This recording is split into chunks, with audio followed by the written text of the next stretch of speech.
మనతోటి జనసేన అధికార ప్రతినిధి సీనియర్ అడ్వకేట్ కళావతి గారు ఉన్నారు. కళావతి గారితో మాట్లాడదాం. Good afternoon madam. నమస్తే అండి. కళావతి గారు, నిన్న జరిగిన మీటింగ్లో కూడా చూశారు, పవన్ కళ్యాణ్ గారు మాట్లాడిన మాటలు దేనికి సంకేతం అంటారు?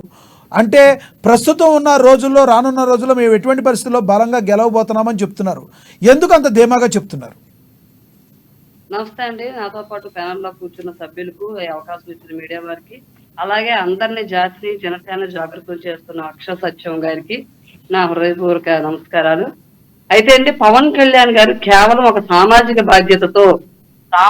బాధ్యతతో కేవలం వారు ఆ రోజు సినిమాలు చేసిన, సేవా కార్యక్రమాలు చేసిన, యువతను సేవా గుణం వైపు, రాజకీయాల్లోకి రావడానికి జాగృతం చేసిన, చైతన్యం చేసిన, ఇవన్నీ కేవలం సమాజం బాగుండాలనే ఒక అకుంఠిత దీక్షతో, ఒక తపనతో చేశారండి. ఈ వెంటకి కూడా నా బోటి వాళ్ళు పర్సనల్ పనులు కానీ, ప్రాక్టీస్ కానీ, ఆరోగ్యం కానీ పక్కన పెట్టుకునే సామాన్య కార్యకర్తగా కూడా ఈవేళ తిరుగుతున్నామంటే, గత 10 ఏళ్లుగా కూడా ఈవేళ వైబ్రేషన్ స్టార్ట్ అయ్యి రాత్రి చాలా మంది నాయకులు పుట్టుకు రావచ్చు కాక, కానీ ఒక 10-15 ఏళ్లుగా మేము ఒక NGOs గా ఉంటూ, ఒక సోషల్ యాక్టివిస్ట్ గా ఎన్నో కార్యక్రమాలు చేస్తూ, పర్సనల్ ట్రస్ట్ ని